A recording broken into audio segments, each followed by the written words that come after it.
आपका स्वागत है हमारे चैनल जी व्रत पर्व त्योहार में। चलिए आज हम आपको सुनवाते हैं पूर्णिमा व्रत कथा। पूर्णमासी व्रत कथा द्वापर युग में एक समय की बात है कि यशोदा जी ने कृष्ण से कहा, हे कृष्ण, तुम सारे संसार के उत्पन्न करता, पोषक तथा उसके संहार करता हो। आज कोई ऐसा व्रत मुझसे कहो जिसके करने से मृत्युलोक में स्त्रियों को विधवा होने का भय न रहे तथा यह व्रत सभी मनुष्यों की मनोकामनाएं पूर्ण करने वाला हो। श्री कृष्ण कहने लगे, हे माता, तुमने अति सुंदर प्रश्न किया है। मैं तुमसे ऐसे ही व्रत को सविस्तार कहता हूँ। सौभाग्य की प्राप्ति के लिए स्त्रियों को 32 पूर्णमासियों का व्रत करना चाहिए। इस व्रत के करने से स्त्रियों को सौभाग्य संपत्ति मिलती है। यह व्रत अचल सौभाग्य देने वाला एवं भगवान शिव के प्रति मनुष्य मात्र की भक्ति को बढ़ाने वाला है। यशोदा जी कहने लगी, हे कृष्ण, सर्वप्रथम इस व्रत को मृत्युलोक में किसने किया था, इसके विषय में विस्तार पूर्वक मुझसे कहो। श्री कृष्ण जी कहने लगे कि इस भूमंडल पर एक अत्यंत प्रसिद्ध राजा चंद्रहास से पालित अनेक प्रकार के रत्नों से परिपूर्ण कातिका नाम की एक नगरी थी। वहां पर धनेश्वर नाम का एक ब्राह्मण था और उसकी स्त्री अति सुशीला रूपवती थी। दोनों ही उस नगरी में बड़े प्रेम के साथ रहते थे। घर में धन धान्य आदि की कमी नहीं थी। उनको एक बड़ा दुख था कि उनके कोई संतान नहीं थी। इस दुख से वह अत्यंत दुखी रहते थे। एक समय एक बड़ा तपस्वी योगी उस नगरी में आया। वह योगी उस ब्राह्मण के घर को छोड़कर अन्य सब घरों से भिक्षा लाकर भोजन किया करता था। रूपवती से वह भिक्षा नहीं लिया करता था। उस योगी ने एक दिन रूपवती से भिक्षा न लेकर किसी अन्य घर से भिक्षा लेकर गंगा किनारे जाकर भिक्षान को प्रेम पूर्वक खा रहा था कि धनेश्वर ने योगी का ये सब कार्य किसी प्रकार से देख ली। अपनी भिक्षा के अनादर से दुखी होकर धनेश्वर योगी से बोला, महात्मन, आप सब घरों से भिक्षा लेते हैं परंतु मेरे घर की भिक्षा कभी भी नहीं लेते, इसका कारण क्या है? योगी ने कहा कि निसंतान के घर की भीख पतितों के अन्न के तुल्य होती है और जो पतितों का अन्न खाता है वह भी पतित हो जाता है। चूंकि तुम निसंतान हो अतः पतित हो जाने के भय से मैं तुम्हारे घर की भिक्षा नहीं लेता हूँ। धनेश्वर ये बात सुनकर अपने मन में बहुत दुखी हुआ और हाथ जोड़कर योगी के पैरों पर गिर पड़ा तथा आर्तभाव से कहने लगा, हे महाराज, यदि ऐसा है तो आप मुझको पुत्र प्राप्ति का उपाय बताइए। आप सर्वज्ञ हैं, मुझ पर अवश्य ही यह कृपा कीजिए। धन की मेरे घर में कोई कमी नहीं, परंतु मैं पुत्र न होने के कारण अत्यंत दुखी हूँ। आप मेरे इस दुख का हरण करें, आप सामर्थ्यवान है। ये सुनकर योगी कहने लगे, हे ब्राह्मण, तुम चंडी की आराधना करो। घर आकर उसने अपने स्त्री से सब वृतांत कहा और स्वयं तप के निमित्त वन में चला गया। वन में जाकर उसने चंडी की उपासना की और उपवास किया। चंडी ने 16वें दिन उसको स्वप्न में दर्शन दिया और कहा, हे धनेश्वर, जा तेरे पुत्र होगा, परंतु वह 16 वर्ष की आयु में ही मृत्यु को प्राप्त हो जाएगा। यदि तुम दोनों स्त्री पुरुष 32 पूर्णमासियों का व्रत विधि पूर्वक करोगे तो वह दीर्घायु होगा। जितनी तुम्हारी सामर्थ्य हो आटे के दिए बनाकर शिव जी का पूजन करना, परंतु पूर्णमासी को 32 जो जाने चाहिए। प्रातः काल हाने पर इस स्थान के समीप ही तुम्हें एक आम का वृक्ष दिखाई देगा। उस पर तुम चढ़कर एक फल तोड़कर शीघ्र अपने घर चले जाना। अपनी स्त्री से सब वृतांत कहना। ऋतु स्नान के पश्चात वह स्वच्छ होकर श्री शंकर जी का ध्यान करके उस फल को खा लेगी। तब शंकर भगवान की कृपा से उसको गर्भ हो जाएगा। जब वह ब्राह्मण प्रातः काल उठा तो उसने उस स्थान के पास ही एक आम का वृक्ष देखा जिस पर एक अत्यंत सुंदर आम का फल लगा हुआ था। उस ब्राह्मण ने उस आम के वृक्ष पर चढ़कर उस फल को तोड़ने का प्रयत्न किया, परंतु वृक्ष पर कई बार प्रयत्न करने पर भी वह न चढ़ पाया। तब तो उस ब्राह्मण को बहुत चिंता हुई और विघ्न विनाशक श्री गणेश जी की वंदना करने लगा। हे दयानिधि, अपने भक्तों के विघ्नों का नाश करके उनके मंगलज्ञ कार्य को करने वाले, दुष्टों का नाश करने वाले, रिद्धि सिद्धि के देने वाले, आप मुझ पर कृपा करके इतना बल दें कि मैं अपने मनोरथ को पूर्ण कर सकूं। इस प्रकार गणेश जी की प्रार्थना करने पर उनकी कृपा से धनेश्वर वृक्ष पर चढ़ गया और उसने एक अति सुंदर आम का फल देखा। उसने विचार किया कि जो वरदान से फल मिला था वह ये है और कोई फल दिखाई नहीं देता। उस धनेश्वर ब्राह्मण ने जल्दी से उस फल को तोड़कर अपनी स्त्री को लाकर दिया और उसकी स्त्री ने अपने पति के कथनानुसार उस फल को खा लिया और वह गर्भवती हो गई। देवी जी की असीम कृपा से उसे एक अत्यंत सुंदर पुत्र उत्पन्न हुआ, जिसका नाम उन्होंने देवीदास रखा। माता पिता के हर्ष और शोक के साथ वह बालक शुक्ल पक्ष के चंद्रमा की भांति अपने पिता के घर में बढ़ने लगा। भवानी की कृपा से वह बालक बहुत ही सुंदर, सुशील और विद्या पढ़ने में बहुत ही निपुण हो गया। दुर्गा जी की आज्ञानुसार उसकी माता ने 32 पूर्णमासी का व्रत रखना प्रारंभ कर दिया था, जिससे उसका पुत्र बड़ी आयु वाला हो जाए। 16वां वर्ष लगते ही देवीदास के माता पिता को बड़ी चिंता हो गई कि कहीं उनके पुत्र की इस वर्ष मृत्यु न हो जाए। इसलिए उन्होंने अपने मन में विचार किया कि यदि ये दुर्घटना उनके सामने हो गई तो वे कैसे सहन कर सकेंगे। अस्तु उन्होंने देवीदास के मामा को बुलाया और कहा कि हमारी इच्छा है कि देवीदास 1 वर्ष तक काशी में जाकर विद्याध्ययन करे और उसको अकेला भी नहीं छोड़ना चाहिए, इसलिए साथ में तुम चले जाओ और 1 वर्ष के पश्चात इसको वापस लौटा लाना। सब प्रबंध करके उसके माता पिता ने काशी जाने के लिए देवीदास को एक घोड़े पर बैठाकर उसके मामा को उसके साथ कर दिया, किंतु ये बात उसके मामा या किसी और से नहीं कही।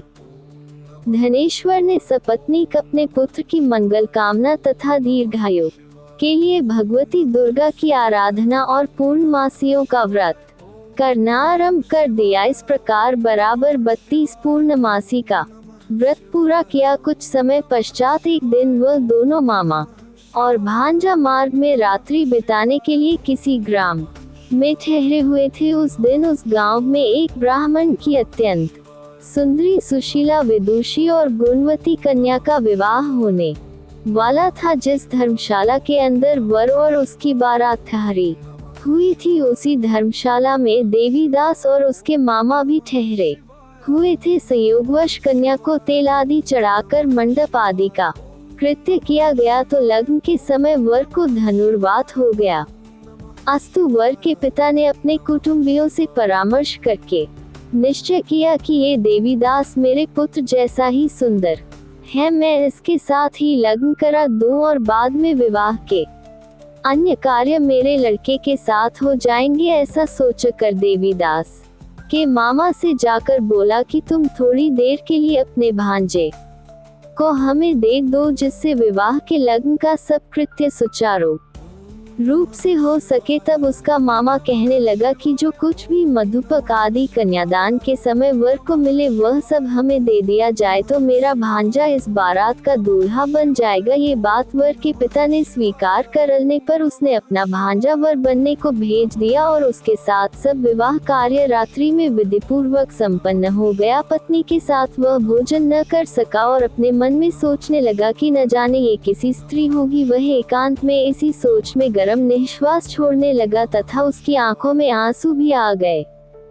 तब वधू ने पूछा कि क्या बात है, आप इतने उदासीन व दुखी क्यों हो रहे हैं। तब उसने सब बातें जो वर के पिता व उसके मामा में हुई थी उसको बतला दी। तब कन्या कहने लगी कि ये ब्रह्म विवाह के विपरीत हो कैसे सकता है। देव, ब्राह्मण और अग्नि के सामने मैंने आपको ही अपना पति बनाया है, इसलिए आप ही मेरे पति हैं, मैं आपकी ही पत्नी रहूंगी, किसी अन्य की कदापि नहीं। तब देवीदास ने कहा ऐसा मत करिए, क्योंकि मेरी आयु बहुत थोड़ी है, मेरे पश्चात आपकी क्या गति होगी।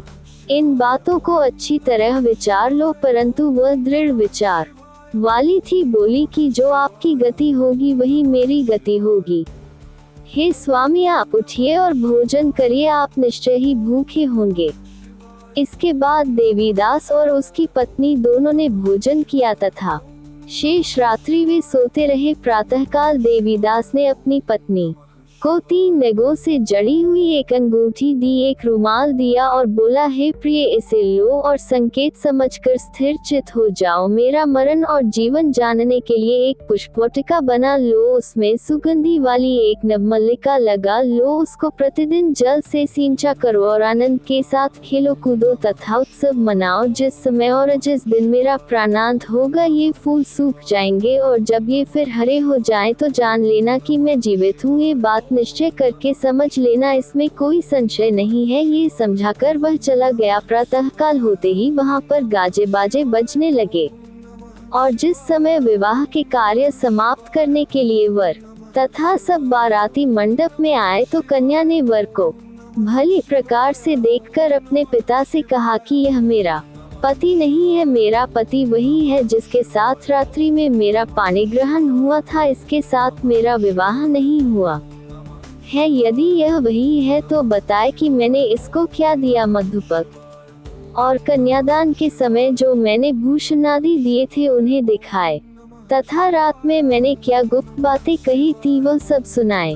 पिता ने उसके कथनानुसार वर को बुलवाया। कन्या की यह सब बातें सुनकर वह कहने लगा कि मैं कुछ नहीं जानता। इसके पश्चात लज्जित होकर वह अपना समूह लेकर चला गया और सारी बारात भी अपमानित होकर वहां से लौट गई। भगवान श्री कृष्ण बोले, हे माता, इस प्रकार देवीदास काशी विद्याध्ययन के लिए चला गया। जब कुछ समय बीत गया तो काल से प्रेरित होकर एक सर्प रात्रि के समय उसको डसने के लिए वहां पर आया।